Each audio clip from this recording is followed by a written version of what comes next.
Hello दोस्तों। आप सबको पता है कि ऑल इंडिया का रजिस्ट्रेशन प्रोसेस यानी कि 27 स्टडी से ऑलरेडी शुरू हो चुका है। और जैसा कि मैंने पहले आपसे प्रॉमिस किया था कि आपको किसी भी स्टेप में कोई भी परेशानी ना हो और कोई भी आप मिस्टेक्स ना करें, क्योंकि इस बार का जो काउंसलिंग हो रहा है वो काफ़ी ज़्यादा क्रूशियल है सबके लिए।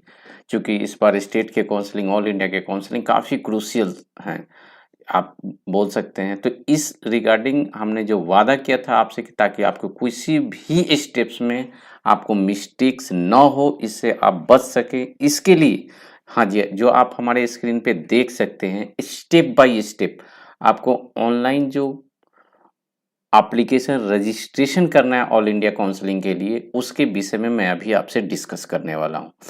ध्यान से इस वीडियो को देखिए। और सबसे इम्पोर्टेंट चीज़ है, बहुत सारे ऐसे लोग होते हैं कि लास्ट तक वीडियो नहीं देखते हैं। बीच में उनको लगता है कि हाँ, ये मेरे काम का चीज़ है, इन्फॉर्मेशन ऐसा हो सकता है कि देखिए, ये हर एक इन्फॉर्मेशन इम्पोर्टेंट है till you are going to get your dream college and dream branch. तो आप हर एक इन्फॉर्मेशंस को अपने ध्यान में रखें। तो चलिए हम शुरू करते हैं। ऑल इंडिया का जो आपका जो रजिस्ट्रेशंस करना है, वो रजिस्ट्रेशन के लिए आपको जाना है मेडिकल काउंसिल कमेटी के साइट्स पे, mcc.nic.in पे जाना है। और वहाँ पे आप देख सकते हैं, हमारे स्क्रीन पे देख सकते हैं, यहाँ पे आपको एक पीजी सेक्शंस दिखाई देगा। आप क्लियरली देख सकते हैं पीजी सेक्शंस, इसको आपको क्लिक करना है। और जैसे ही क्लिक करेंगे तो आपके पास जो सेकंड ऑप्शंस दिखाई देगा नीचे में, वो दिखाई देगा यहाँ पे आपके पास एक ऑप्शंस होगा फॉर द न्यू रजिस्ट्रेशन। ये बहुत ही सिंपल है, तो इसमें कोई गड़बड़ होने की पॉसिबिलिटी कम है। तो इस स्टेप को थोड़ा सा हम आगे मूव करते हैं। अब जैसे ही उसको क्लिक करेंगे न्यू रजिस्ट्रेशन, तो आपके पास एक विंडो ओपन होगा जिसमें आप देख सकते हैं registered candidate sign in. But आप तो ऑलरेडी साइन इन किए नहीं है, आप क्या है, न्यू रजिस्टर करने वाले स्टूडेंट। तो आपको क्या करना है कि इस कॉलम पे नीचे सबसे बॉटम पे जाके देखिएगा तो एक ऑप्शंस मिलेगा जिसमें होगा न्यू कैंडिडेट रजिस्ट्रेशन। इस कॉलम को आपके लिए न्यू है। जो ऑलरेडी रजिस्टर कर चुके हैं उनके लिए साइन इन का ऑप्शन है, जहां पे आप डिटेल्स डाल के साइन इन करेंगे। आप जितने बार आप इसमें लॉग इन करना चाहें आप अपने अकाउंट में, ठीक है। तो ये रहा आपका फर्स्ट स्टेप। जैसे ही उसको आप साइन इन करने का कोशिश करेंगे, मतलब न्यू रजिस्ट्रेशन पे क्लिक करने का कोशिश करेंगे, तो आपके पास एक विंडो ओपन होगा जिसमें आप देख सकते हैं लेफ्ट से कॉर्नर में आपको एक ऑप्शन दिखाई देगा जिसमें आपको फिलअप करना है पर्सनल डिटेल्स। और यहीं से आप अपना नीट पीजी के रोल नंबर, एप्लीकेशन नंबर आपके पीजी से स्टार्ट होते हैं, ठीक है। ध्यान रखने वाली बात है। कैंडिडेट नेम, मदर्स नेम, यहाँ पे आपको फादर्स नेम का रिक्वायरमेंट नहीं, मदर्स नेम दिया हुआ। डेट ऑफ बर्थ आप सेलेक्ट करें, मंथ ईयर सेलेक्ट करने के बाद ये सिक्योरिटी पिन है, यहाँ पे आप इंटर करने के बाद इस सबमिट बटन को दबाएं। इससे क्या होगा कि आपका जो न्यू रजिस्ट्रेशन से पर्सनल डिटेल के साथ ऑटोमेटिकली ओपन होगा और आपको लेकर जाएगा सेकंड पेज पे। और जो सेकंड पेज होगा वहां पे आप देख सकते हैं, यहाँ पे आपको इंटर करना है आपका मोबाइल पे एक वन टाइम पासवर्ड आएगा, उसको आपको इंटर करना है। अगर नहीं आता है तो रीसेंड का ऑप्शन से आप रीसेंड कीजिए। और यहाँ पे ऑप्शनल है ईमेल आईडी को आप वेरीफाई करें या ना करिए, वापस से यहाँ भी सिक्योरिटी पिन को, ये वाले पिन को इंटर करना है। तो इससे क्या होगा, वेरीफाई और फाइनल सबमिट का ऑप्शन आएगा जिसे आप सबमिट करेंगे, ठीक है।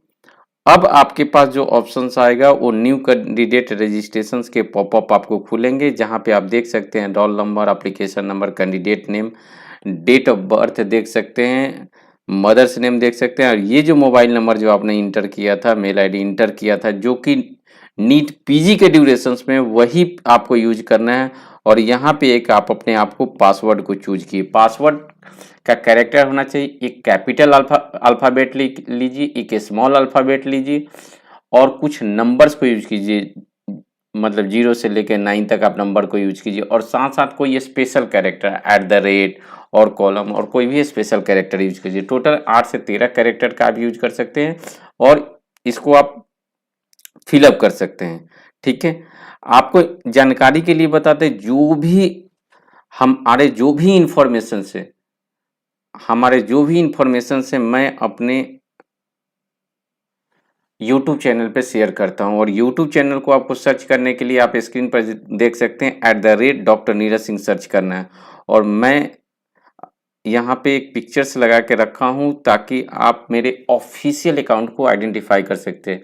ये यूट्यूब चैनल हमने रिसेंट शुरू किया है जस्ट बिकॉज कि स्टूडेंट्स के डिमांड्स कंटिन्यूअस आ रहे थे कि कोई ऐसा प्लेटफॉर्म हो जहां आप इजीली अपने क्वेश्चंस को पूछ सकें और वहां मैं आपको रिप्लाई कर सकूं, और वो रिप्लाई ऐसा हो ताकि अदर्स लोग भी उस रिप्लाई से बेनिफिटेड हो सके।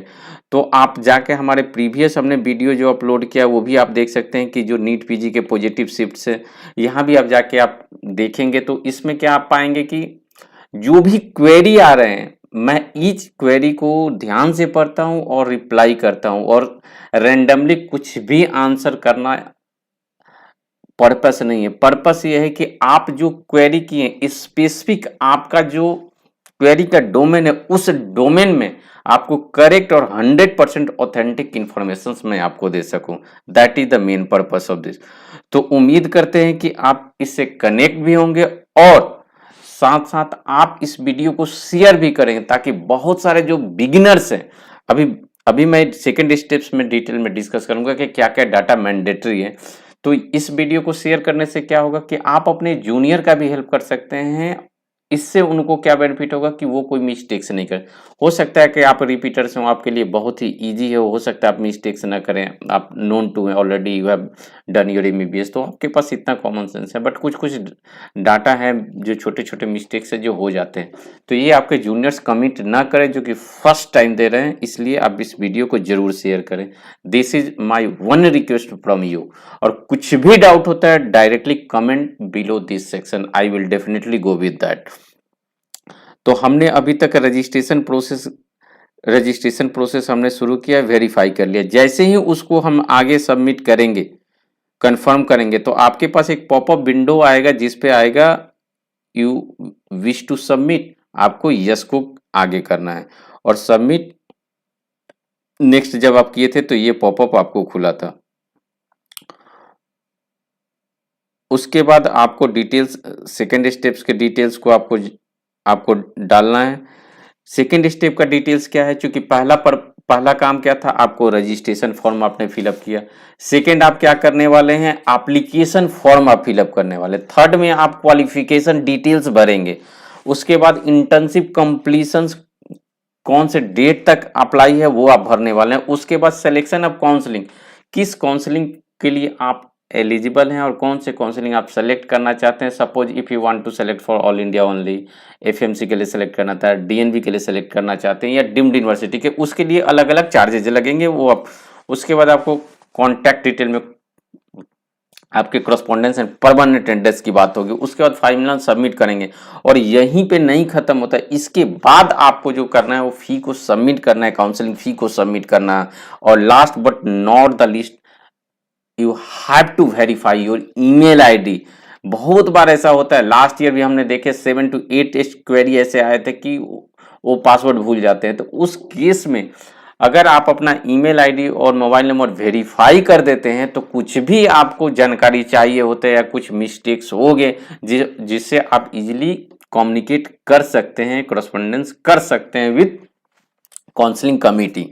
ठीक है, तो यहाँ पे आप जो सेकंड हम स्टार्ट करने वाले, रजिस्ट्रेशन फॉर्म खत्म हो गया। अब हमारे पास यहाँ पे आ गया एक popup, you have successfully registered, kindly fill the detail application form and complete the registration process, जो आप हमारे स्क्रीन पे देख सकते हैं। तब आपको करना क्या है, ये फिलअप करना है application form.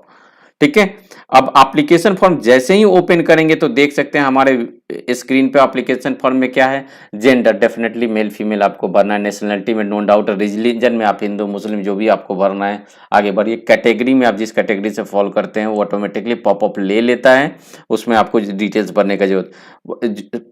Person with disability ये भी पॉपअप ऑटोमेटिक लेता है। मैरिटल स्टेटस ये आपको खुद से सेलेक्ट करना है, सिंगल और मैरिड। उसके बाद एक क्राइटेरिया है वो फिलअप करना है एएफएमसी के लिए आप कौन से क्राइटेरिया में फॉलो करते हैं, आप सिविलियन है या ऑलरेडी एक सर्विसमैन है या क्या है, उस कैटेगरी को आप फिलअप कीजिए। ठीक है। अगर आप नहीं एफएमसी में जाना चाहते हैं तो आप इस कॉलम को छोड़ सकते हैं। उसके बाद जो जाना है आपको सेव एंड नेक्स्ट करना है। जैसे ही सेव एंड नेक्स्ट कर रहे हैं तो आपके पास ये पॉपअप विंडो ओपन हो रहा है और पॉपअप विंडो ओपन के बाद आपसे पूछा जा रहा है व्हाट विल बी योर, ठीक है। तो पॉपअप विंडो ओपन हो, क्या आप सबमिट करना चाहते हैं, सेव करना चाहते हैं, आपको यस पे क्लिक करना है। ठीक है। उसके बाद हम इंटर्नशिप कंप्लीशंस की बात करें। इंटर्नशिप कंप्लीशन में देखिए जो आप एक ऑलरेडी मैसेज आ चुका था प्रोस्पेक्टस में कि 31 मार्च तक की बात की जा रही है। Don't worry about that, here you can see जो आपको ऑलरेडी जो अलाउड डेट था 11 अगस्त तक जो कंप्लीट कर रहे हैं ऑन और बिफोर 2023 11 अगस्त जो कि कट ऑफ लास्ट डेट निर्धारित किया गया था उस डेट तक कर रहे हैं तो आप एलिजिबल हैं। ठीक है। So don't worry and don't misguided by many people are telling that prospectus में आ गया कि नहीं 31 मार्च तक वही कट ऑफ होगा। बिल्कुल नहीं, क्या लिखा है 11 अगस्त। ओके। 23 तक जिनका कंप्लीट हो रहा है दैट विल बी एलिजिबल। उसके बाद कंप्लीटेड परसिंग इंटर्नशिप यहाँ पे आप सेलेक्ट करेंगे यस। उसके बाद आप सेव एंड नेक्स्ट पे कॉलम पे जाएंगे। ठीक है। सेव एंड नेक्स्ट कॉलम पे जाने के बाद आपके पास जो पूछा जाएगा कि आपने एमबीबीएस डिटेल जो क्वालिफिकेशन डिटेल्स की बात हो रही है उसको फिलअप कीजिए। इसमें आप पासिंग स्टेटस लिखिए, पासिंग ईयर लिखिए, इनरोलमेंट नंबर। यहीं पे हो रहा है कि सबसे ज्यादा क्वेरी जो आ रहा है इसको मैं हाईलाइट करना चाहते हैं। What is enrolment? Enrolment number is basically the final year marksheet पे आप देखेंगे कि एक रोल नंबर मेंशन होता है। जो आप एग्जाम्स दिए हैं ना तो उस पर एक मार्कशीट पे कॉर्नर पे जाके देखिए एक रोल नंबर मेंशन होता है, वही आपका इनरोलमेंट नंबर है कि मतलब लास्ट आपने कब पास किया इस ईयर में उसमें आपका इनरोलमेंट नंबर क्या था। तो आप वहां से देख सकते हैं कि इस यूनिवर्सिटी में पास फॉल करते हैं। यहाँ पे ध्यान देने की बात है कि आप कोशिश करेंगे कि आप अपना यूनिवर्सिटी सर्च करें। यहाँ पे आपको अपना यूनिवर्सिटी नहीं मिलेगा अनलेस अनटिल आप सेंट्रल यूनिवर्सिटी में फॉलो करते हैं और दिल्ली के कुछ कॉलेजेस के अंडर फॉलो करते हैं। तो क्योंकि क्या है कि ये सेंट्रल यूनिवर्सिटी के भी तो काउंसलिंग साइड बाय साइड इसी प्रोसेस से हो रहा है, तो उनको फिल्टर करने के लिए बेसिकली डाला गया है। तो आप यहाँ पे 99% केसेस के लिए यहाँ अप्लाई होता है अदर्स। अदर्स आप डालेंगे, आगे आप अपना यूनिवर्सिटी का नाम डाल देंगे। इसलिए घबराने की बात नहीं। डोंट कि आपके यूनिवर्सिटी मिल ही नहीं रहे हैं, आपका कैसा यूनिवर्सिटी है, ऐसा नहीं है। ठीक है। आपको ध्यान में रखना है। सेव एंड नेक्स्ट पे आप क्लिक करेंगे, आगे बढ़ेंगे। ठीक है। जैसे ही सेव एंड नेक्स्ट पे क्लिक करेंगे तो आपको सारा डिटेल्स मिल जाएगा जो हमने डिस्कस किया। उसके बाद आपसे पूछेगा अगेन, हर स्टेप में आपसे पूछ रहा है कि आप इसको सेव करना चाहते हैं, आपको यस एंड यस करते जाना है। ठीक है। अब यहाँ पे जैसे ही आप करेंगे तो आपका इंटर्नशिप के कॉलेजेस के नाम भरने हैं, किस से किस डेट तक खत्म हुए, जो कि पहले आप इंटर्नशिप में भरते उसमें भी आपको यस और नो में फिलअप करना था जो कि इंटर्नशिप वाले स्टेज में ही था। ठीक है। अब जैसे ही इंटर्नशिप कंप्लीशन होता है अब सिलेक्शन ऑफ काउंसलिंग करना है। तो ऑलरेडी आप तो एफएमसी सिलेक्ट करके आ चुके हैं। ठीक है। अब अदर में ऑल इंडिया है, डिम्ड है और एनबीए, यहीं ध्यान देना है। यहां सबसे ज्यादा मिस्टेक्स हो रहा है कि हमने टिक कर दिया, क्या चेंज करें, क्यों परेशान हो रहे हैं, क्या पैसा लग रहा है। अगर डीम्ड यूनिवर्सिटी नहीं भरना है तो बाकी सब टिक करके रखे ना, क्या इससे तो कुछ अलग अंतर पड़ने नहीं है। और आपको चार्ज कितना दे रहा पड़ रहा है, एक के लिए 1000 देना पड़े, तीनों के लिए 1000 देना पड़े, और सिक्योरिटी मनी क्या करना पड़ेगा 25,000 देना है। यानी कि आप तीनों को सिलेक्ट जब आप कर ले गए हैं तो टोटल मिला के 26,000 के आपके नीचे में देखेंगे कि एक ऑटोमेटिकली अमाउंट आपको दिख रहा है। उसके बाद सेव एंड नेक्स्ट कीजिए। ठीक है। तो यहाँ ध्यान रखिए जिनको डिम्ड भरना है तो आप डिम्ड में देख सकते हैं कि डिम्ड भरने के बाद ऑटोमेटिकली ये प्राइस हो जाएगा 2,05,000 रुपये। ठीक है। तो ये सारे कॉलम टिक होने चाहिए। अगर डिम्ड में पार्टिसिपेट करना चाहिए तो डिम्ड भी आपको पार्टिसिपेट करना है। डिम्ड का मतलब आप प्राइवेट कॉलेज के कुछ प्राइवेट मेडिकल कॉलेज को आप ऑप्ट करना चाहते हैं काउंसलिंग में पार्टिसिपेट। सेव एंड नेक्स्ट करें और आगे बढ़ें। अगेन आपके पास पॉपअप एक आएगा, बट इस बार का जो पॉपअप होगा वो एमसीसी एडमिशंस के पॉपअप होंगे। Do you wish to submit? Submit करने के बाद आपको पता है कि इसके बाद आपको क्या भरने हैं, आपके कॉन्टैक्ट्स। कॉन्टैक्ट दो ही तरह के होते हैं, करस्पॉन्डेंस हो सकता है और परमानेंट होता है। करस्पॉन्डेंस परमानेंट में आप डिटेल्स आप फिलअप कीजिए, अगर सेम है तो सेम पे टिक कीजिएगा तो एंड सेव एंड नेक्स्ट कीजिएगा। ठीक है। सेव एंड नेक्स्ट करने के बाद अगेन पॉपअप खुलेगा जिसमें आप कॉन्टैक्ट डिटेल्स में आप कोशिश करें आप अपना post office police station and pin code जरूर लिखें। इससे बहुत सारे एड्रेस इजीली फिल्टर हो जाते हैं और कम्युनिकेट आपसे हो जाता है। उसके बाद जैसे करने के बाद एक फाइनल सबमिशन आएगा। फाइनल सबमिशन का मतलब होता है what data you have created, what data you have made, वो सारे डिटेल्स आपको आ जाएंगे, जिसमें आपका पीजी का roll number, candidate name, mother name, date of birth जो भरे थे वो आपको यहाँ पे शो होगा। ठीक है, जो कि प्रीव्यू एंड फाइनल सबमिट के लिए होगा। क्वालिफिकेशन डिटेल्स आपने भरे हैं, कौन कौन से काउंसलिंग के लिए आप पार्टिसिपेट करना चाहते हैं, ये सारा देखिए यहाँ पे लिख के आ जाएगा। आपने जहाँ से इंटर्नशिप कंप्लीट किया वो सारा डिटेल्स आ जाएगा। मैरिटल स्टेटस, ये qualification details, what may be, what you have data field एक बार क्रॉस चेक कर लीजिए। ठीक है, ये फाइनल सबमिशन करने जा रहे हैं, वो सारा आपको पॉपअप में मिल जाएगा। ध्यान देने की बात है कि यहाँ पे एक डिक्लेरेशन आएगा जो कि एक चेक बॉक्स देगा। ये चेक बॉक्स पॉपअप करता है, जैसे ही चेक बॉक्स करेंगे तो यहाँ पे सेव एंड फाइनल सबमिट का जो बटन है ये हाईलाइट हो जाएगा। अदरवाइज देखिए ये हाईलाइटेड नहीं है, तो जैसे इसको चेक बॉक्स को आप टिक करेंगे ये हाईलाइट हो जाएगा, यानी कि आप कर सकते हैं। अगर प्रीव्यू करना चाहते हैं इसको प्रीव्यू करके बैक करके देख सकते हैं कि कोई डाटा आपने रॉन्ग तो नहीं फिलअप किया है। रॉन्ग फिलअप अगर नहीं किया है तो कोई दिक्कत नहीं। इसके बाद आपके पास एक डिटेल्स आएंगे, वो आपको बैंक डिटेल्स भरने हैं ऑनलाइन फिलअप के लिए। ऑनलाइन फिलअप के लिए डिटेल भरना चाहते हैं तो यहाँ पे आपको बताएगा जी आपको जो पेमेंट का मेथड करना चाहते हैं, लेफ्ट कॉर्नर में जाएंगे, ऊपर पेमेंट ऑप्शंस में देखेंगे। पेमेंट ऑप्शन में आप ऑनलाइन को टिक करेंगे, ऑनलाइन फिलअप करना चाहते हैं, इसमें आपको गेटवे दिया है। बेसिकली यहाँ पे union bank, standard chartered bank, HDFC, DBS bank को बोल सकते हैं प्रमोट किया जा रहा है, या उनका कुछ टाइप है जिसकी वजह से वो डायरेक्टली यहाँ से लिंक करके पेमेंट कर रहे हैं।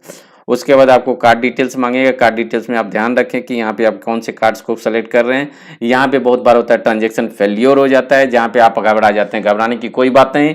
If amount has deducted from your account definitely that is going to credit within the 24 hour. अगर नहीं होता है तो आप कम्युनिकेट कीजिए काउंसलिंग कमेटी के साथ, वहाँ पे जो गिवन डिटेल से ऑटोमेटिकली आपके मनी रिफंड होंगे। Don't worry for that. ठीक है, उसके बाद पे नाउ करेंगे। पे आउट आप जैसे करेंगे, चूंकि यहाँ पे ऑप्शन आ रहा है बैंक डिटेल्स डालने के बाद पे नाउ करेंगे तो आपको एक बार कंफर्मेशन दे देगा कि ये जो पैसा लिया जा रहा है आपसे कितना अमाउंट लिया जा रहा है, कंफर्म कीजिए इसको। ऑटोमेटिकली आपके मोबाइल पे OTP जाएगा, OTP डालिए, सबमिट कीजिए, आपसे अमाउंट से डिडक्ट होगा और ऑटोमेटिकली एक पॉपअप दिखेगा जिसमें आपको transaction number, customer ID, transaction amount, transaction date and transaction status में आपको सक्सेस मिला। अल्टीमेटली आपने 26,000 रुपया दे दिया काउंसलिंग के लिए। उम्मीद करते हैं कि काउंसलिंग का अमाउंट पैसा दे दिए, आपके मन पसंद का ब्रांच मिल जाएगा। वैसे भी इसमें 1000 रख के 25,000 आपको सेम अकाउंट में ट्रांसफर हो जाएगा after completion of all the counselling process. जैसे ही करने के बाद आप ये लेफ्ट साइड में, ध्यान देने की बात है, ये लेफ्ट साइड में अवेलेबल सर्विसेज लिखा हुआ है, कैंडिडेट प्रोफाइल, अवेलेबल चॉइस। ये जब चॉइस फिलिंग होगा तो इसमें आपको पॉपअप आना शुरू हो जाएगा। तो यहाँ पे जितना चॉइस है, कितना फील्ड चॉइस है, कितने अनफील्ड चॉइसेस हैं, और चॉइस लॉकिंग का स्टेटस जब आप चॉइस लॉकिंग करेंगे तब करेंगे। यहाँ पे आप बैक साइड में देखेंगे कि आपने वेरीफाई तो किया है mobile number, but email ID verify नहीं किया जो हमने बताया था। इसको आपको मिस्टेक्स नहीं करना है, तो आपको वेरीफाई ईमेल आईडी करना है। वेरीफाई ईमेल आईडी जैसे करेंगे आपके पास एक सिस्टम जनरेटेड MCC से एक पॉपअप आएगा कि OTP आपके मेल पे भेजा जा रहा है। आप रिस्पेक्टेड मेल खोलेंगे, OTP यहाँ डाल के वेरीफाई करेंगे। वेरीफाई करने के बाद आपके पास एक मैसेज आएगा, your email ID has been successfully verified successfully. यहाँ तक अगर आप कर लेते हैं वन शॉट में तो आप समझिए कि आपका काम हो गया। यानी कि लेफ्ट साइड में जो भी आप देख रहे थे वही आपका मेन पर्पस है काउंसलिंग का। इसके अलावा बहुत सारे ऐसे लोग हैं जिनके, वापस से रिपीट कर रहा हूँ, ट्रांजेक्शन्स फेलियर हो जा रहे हैं। आपको घबराने की कोई बात नहीं। फर्स्ट सेकंड थिंग्स है कि आपको इनरोलमेंट नंबर के लेके घबराने की बात नहीं। अगर कुछ भी, मान लीजिए किसी ने सेकंड ईयर के डाटा डाल दिए, फर्स्ट ईयर के डाटा डाल दिए, थर्ड ईयर के डाटा, घबराने की कोई बात नहीं। आपने जो कुछ भी एक अपना ID डाला है जो कि आप MBBS पास किए हैं, बाकी आपसे क्रॉस वेरीफाई कर लिया जाएगा। थर्ड थिंग्स, अगर आपने कास्ट स्टेटस इस तरह की कुछ भी चीज़ें को आपने गलत डाल दिया है तो मे बी पॉसिबिलिटी रिसेट के ऑप्शंस आएंगे। इसके बाद जब चॉइस फिलिंग के ऑप्शन आएंगे definitely I will go with that कि आपको कोई चॉइस फिलिंग में दिक्कत ना आए। आपसे again I am requesting to you कि आप इस वीडियो को डेफिनेटली एटलीस्ट एक पर्सन को शेयर करें, किसी ग्रुप को शेयर करें, ताकि आपके एटलीस्ट आपको पता है कि प्रोसेस बहुत इजी है, कम से कम आपके जूनियर मिस्टेक्स ना करें। आप एक डॉक्टर हैं और आपका फर्स्ट वर्क है कि अपने एटलीस्ट जूनियर को करेक्ट पाथवे दें, ठीक है। क्योंकि इसमें आपको कुछ नहीं करना, इट्स टेक हार्डली 1 मिनट। आप एक या दो प्लेस पे शेयर करेंगे जिससे सबको बेनिफिट मिलेगा, ठीक है। तो अगर आपको कोई पर्सनली दिक्कत होता है, definitely go with that comment section, do the comment, I will definitely will reply. आप प्रीवियस वीडियो को कुछ रिलेटेड डीएनबी रिलेटेड अगर क्वेरी है, कुछ रैंक रिलेटेड क्वेरी है, कुछ स्टेट रैंक रिलेटेड क्वेरी है एंड अदर क्वेरी है, तो डेफिनेटली कमेंट कीजिए एंड वीडियो को मैक्सिमम टू मैक्सिमम शेयर कीजिए। Thank you so much.